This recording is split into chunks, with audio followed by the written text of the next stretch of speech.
네, 위클리 상암 처음으로 인사드립니다. 김윤이고요. 자, 스포티비 뉴스가 만드는 라이브 컨텐츠입니다. 이렇게 매주 월요일 5시에 여러분들을 찾아뵐 예정이고요.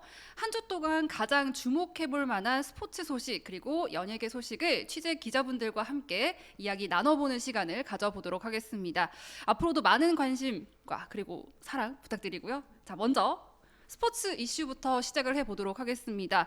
자, 장하준 기자와 이야기 나눠볼 텐데요. 먼저 인사드리도록 하겠습니다. 안녕하세요. 네, 안녕하세요. 네, 인사 부탁드릴게요. 네, 안녕하세요. 스포티비 뉴스 장하준 기자입니다. 네, 자, 이 북중미 월드컵 개막이 한 달 앞으로 다가왔습니다. 대한민국 축구 대표팀도 이제 좋은 성과를 내기 위해서 막판 스퍼트를 내고 있는 그런 상황인데, 이 홍명보 감독이 오는 16일에 월드컵의 최종 명단을 발표할 예정이라고 합니다. 그래서 이 선수 26명에 대해서 이야기를 나눠볼까 하는데, 이제 최종 명단 발표까지 닷새 남았나요? 그 정도 남은 것 같은데, 아마 많은 선수들 지금 이제 선수들이 다들 이 감독의 선택을 기다리고 있지 않을까라는 생각이 드는데, 엔트리에 대한 얘기는 못 나눴다고는 하지만 기자님이 생각했을 때 어떤 후보들이 있을 것 같은데요. 어때요? 네, 일단 제가 오늘 촬영에 앞서서 이제 총 2025년 9월부터 2026년 3월까지 총 4번의 명단 발표가 있었습니다. 거기서 이제 총 36명의 선수가 뽑혔는데 이 중 26명이 이제 최종 명단에 들 것 같습니다. 네. 아무래도 부상 같은 변수가 없다면 무난하게 좀 일단 자주 뽑힌 선수들 위주로 좀 명단이 구성되지 않을까 싶습니다.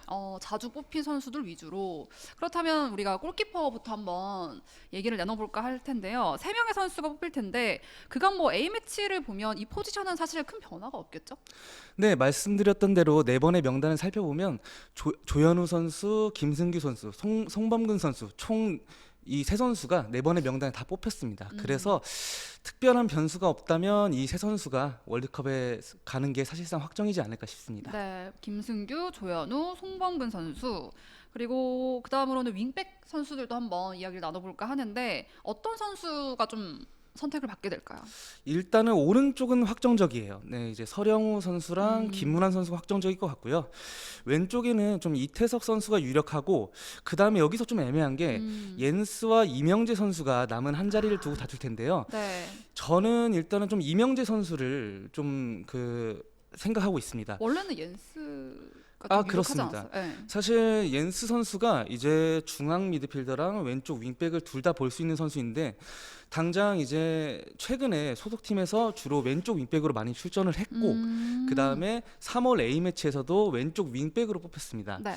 근데 최근에 이제 월드컵 최종 명단을 앞두고 지금 대표팀에 중원 자원의 부상들이 굉장히 많아요. 이런 박용우 선수나 원두재 선수가 부상을 당했고 그 다음에 황인범 선수도 몸 상태가 정상치 않은 상황이라서 옌스 선수를 아무래도 중원에 좀 최대한 기용을 하려고 하지 않을까 왼쪽 윙백보다는. 그래서 옌스 선수를 중앙 미드필더로 선택을 하고 네. 이명재 선수를 왼쪽으로 뽑지 않을까 싶습니다. 황인범 선수 부상 소식은 잠시 후에 조금 더 자세히 이야기 나눠보고 윙백 다음으로 센터백도 사실 좀 결정하기 머리 아픈 포지션이잖아요. 네, 그렇습니다. 어때요? 일단은 총 5명의 선수가 뽑힐 텐데요. 네. 김민재, 조유민, 김태현, 이한범까지는 좀 유력하다고 봅니다. 근데 이제 나머지 한 자리가 고민인데 네. 사실 원래 이 자리에도 김주성이라는 이 확실한 선수가 있었어요. 근데 지금 김주성이 계속 부상이 길어지고 맞아요. 오스트리아전 이후로 소속팀에서 출전하지 못하고 있습니다. 그 정도로 몸이 좀 안 좋은 건가요? 네, 어때요? 일단 근데 또 뽑힐 가능성도 있어요. 그래서 지금 확실치는 않은 상황인데 확실하게 얘기해 주세요. 확실하게요. 제가 그거는 조금 더 알아보겠습니다. 네. 네. 그래서 김주성이 만약에 부상으로 뽑히지 못한다면 대표팀에 이제 새로운 왼발 센터백이 필요합니다. 그렇죠. 거기서 이제 저는 그래서 이 한 자리를 두고 K리그에서 뛰고 있는 이기혁 선수와 권경원 선수를 좀 추천하고 싶은데요. 근데 이기혁 선수 같은 경우는 경험이 별로 맞습니다. 많지 지금 그래서 저는 어쨌든 이 선수가 아직 국가대표 A매치 출전이 한 경기밖에 안 되고요. 네. 비록 최근에 K리그 내에서 가장 뛰어난 수비수이고 멀티 자원에다가 빌드업도 좋은 선수지만 저는 오히려 그 대표팀이 월드컵이라는 좀 큰 대회인 만큼 네. 좀 더 경험이 풍부하고 최근 경기력도 괜찮은 권경원 선수가 좀 더 뽑힐 가능성이 있지 않을까 조심스럽게 예측을 해보겠습니다. 지금 뭐 댓글 보니까 오 이런 예측 방송도 있군요라고 하는데 과연 우리 대표팀의 앞으로의 앞날을 어떻게 예측하시는지 이따가 기자님께 한번 물어보도록 하겠습니다. 좀 기다려 주시고요. 아 근데 지금 이제 윙백이랑 센터백까지 이야기를 나눠봤는데 우리가 또 예전에 얘기할 때 계속 그 고질적인 문제가 쓰리백이다라고 얘기를 그렇습니다. 했잖아요. 네. 쓰리백으로 가겠죠? 일단은 큰 변수가 없는 한 그래도 3백으로 갈 것 같습니다. 어쨌든 3월 두 경기에서도 3백을 사용했고 계속해서 결국은 본선에서도 좀 3백으로 가지 않을까 좀 예측을 해보고 싶습니다. 지금 보고 계신 분들은 이 쓰리백에 대해서 어떻게 생각하고 계신지 궁금한데 뭐 그런 의견들도 댓글로 많이 남겨주시고요. 자 그럼 이선 자원도 살펴보도록 하겠습니다. 뭐 부상으로 워낙 또 고민이 많은 포지션이기도 해가지고요. 네 어떻게 생각하시나요? 네, 일단은 이런 중앙 미드필더랑 이런 측면 자원을 포함해서 제가 좀 일단은 10명 정도는 거의 확정적이라고 볼 수 있는데요. 네.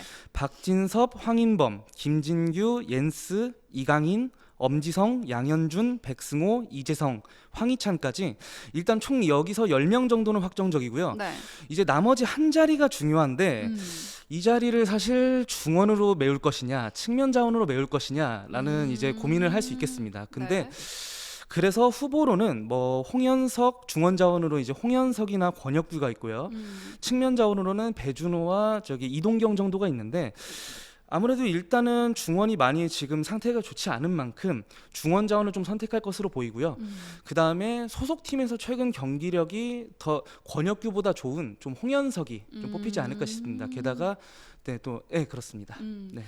네, 아까도 잠깐 얘기가 나왔지만 또 이 황인범 선수의 부상 소식 때문에 좀 이야기를 나눠볼까 하는데 아무래도 또 핵심 선수이다 보니까 걱정이 굉장히 많습니다. 근데 또 기자님께서 직접 어떤 상황인지 살펴보고 오셨다고 들었거든요. 네, 일단 황인범 선수랑 가장 좀 가까운 관계자랑 좀 연락을 해보니까 소속팀에서 잔여 경기는 출전이 불가능합니다. 근데 네. 이제 다행히도 한국에 들어와서 지금 러닝을 소화하고 있고요. 그래서 월드컵 명단에는 들 수 있는 상황이고 늦어도 아무리 부상이 심해도 조별리그 2차전 정도에는 좀 출전할 수 있다고 합니다.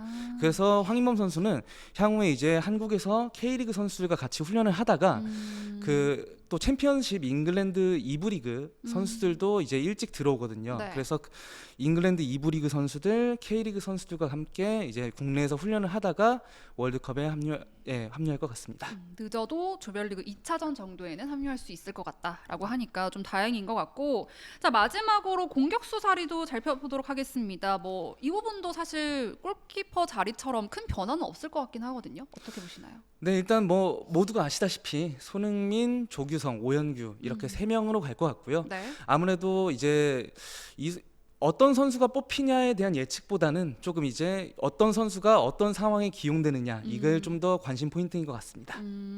지금까지 얘기를 종합해 본다라고 하면 뭐 큰 변화는 없을 것 같다라고 정리를 할 수 있을 것 같고 근데 뭐 혹시나 깜짝 발탁을 기대해 볼 만한 선수는 없어요? 일단은 전체적으로 이런 홍명보 감독이 이런 변화를 좋아하는 스타일은 아닌 것 같은데 네. 이렇게 최근에 이제 화제가 되는 선수가 아무래도 전북현대 이승우 선수죠. 이승우 선수도 워낙 이렇게 좀 월드컵에 대한 간절함을 내비치고 있고 네. 만약에 그 최근 경기력이 사실 K리그에서 너무 좋아요. 그쵸. 네, 최근 2경기 연속골이기도 하고 네. 주말에 있었던 안양전에서 홍명보 감독 앞에서 득점포를 가동하기도 했습니다. 그래서 이 선수는 아무래도 만약에 월드컵에 가게 된다면 좀 이런 후반 조커로 많이 투입될 가능성이 높은데 아무래도 이렇게 혼자 드리블 능력이나 이런 좀 날카로운 능력으로 좀 확실한 변수를 창출할 수 있는 능력이 있는 선수입니다. 그래서 지금 대표팀에 없는 유형이라 보시면 되는데요. 네. 근데 제 생각에는 일단은 이선에 확정적인 선수들이 너무 많고 또 앞서 말씀드렸던 것처럼 홍명보 감독이 변화를 그렇게 좋아하는 타입은 아니라서 냉정히 뽑힐 가능성은 조금 낮지 않을까라는 생각을 해봅니다. 네. 전북의 이승우 선수. 전북 팬이라서 그렇게 말씀하시는. 그 그런 건 아니고 이제 전북 조금 경기 많이 보시잖아요. 그죠? 예, 그렇습니다. 네, 많이 취재도 많이 가고 있고요. 아무래도 네. 전북 네, 그렇습니다. 그래서 이제 최근에 이승우 선수가 너무 잘해줬다. 네, 그렇습니다. 네, 그렇군요. 자, 지금까지 이렇게 최종 엔트리를 예측을 해봤는데, 그렇다면 이 선수들을 지금까지 역대 엔트리랑 비교를 해봤을 때 항상 엔트리가 공개가 되면 역대 최강이다 이런 얘기들이 많이 나왔었거든요. 이번 엔트리는 어느 정도라고 평가하시나요? 저는 일단은 역대 최강까지는 보진 않고요. 아무래도 일단 대표팀 전체 이런 스쿼드를 보면 좀 윙백이나 김민재 선수를 제외한 센터백 쪽에 조금 이제 불안감도 있고, 또 황인범 선수만큼 확실한 이런 중원 미드필더에 좀 믿음직스러운 선수가 막 예전에 비하면, 물론 지금도 너무 좋은 선수들이 많지만 막 정말 예전에 좋았던 시기에 비하면 조금 부족한 감이 있지 않나 싶습니다. 네. 그러면 보통 이제 기사 같은 거 쓸 때 역대 최강이다 막 이렇게 얘기하잖아요. 만약에 이 엔트리로 기사를 쓴다면 제목 헤드라인 어떻게? 그냥 지금 스쿼드는 나쁘지 않아요. 네, 그래도 역대 최강까지는 아니더라도 그래도 5손가락 안에는 들지 않나 이런 생각이 드는데, 문제는 이제 감독님의 역량. 네, 이런 스쿼드는 좋은데 좀 감독님의 역량이 조금 위험하지 않나라고. 네. 그러면은 스쿼드는 좋으나 감독의 역량 조금 확실히 그렇게 쓰실 건가요? 그럴 네. 수밖에 없을 것 같습니다. 네. 그러면은 어떻게 32강 가능할까요? 저는 일단 조 3위를 내다보고 있고요. 조 3위를 내다보고 있고, 네. 일단 체코와 멕시코한테는 좀 어려울 것 같고, 대신 남아공이 아무래도 확실히 지금까지 만났던 월드컵에서 만났던 아프리카 팀들에 비해 전력이 그렇게 좋은 팀은 아닙니다. 근데 이제 물론 또 그래서 우리가 충분히 잡을 수 있지 않나라고 생각이 들 법도 한데, 또 직전에 이전 평가전에 있었던 코트디부아르전 같은 것을 보면 이런 아프리카 선수들의 좀 개인 능력에 좀 어려워하는 모습을 많이 보였죠. 그래서 저는 약간 1승 2패 정도를 예상하고 있고요. 근데 이제 아무래도 이제 조 3위니까 이제 다른 조의 3위들과 이제 비교를 해야 되는데, 이게 잘하면 거기서 좀 밀릴 수도 있지 않을까라는 생각이 들어서 네. 32강 오히려 조금 힘들지 않을까라는 예측을 한번 해보겠습니다. 네. 알겠습니다.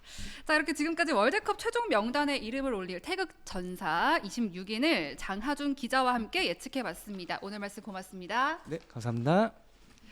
자, 과연 장하준 기자님이 얼마나 잘 예측을 했을지, 제가 또 승부 예측 전문이기 때문에 얼마나 예측을 잘 하셨을지는 16일 토요일 최종 엔트리가 발표되면 명단을 잘 눈여겨보도록 하겠습니다. 자, 과연 어떤 선수들이 홍명보 감독의 선택을 받게 될지 여러분들도 함께 주목해 보시고요.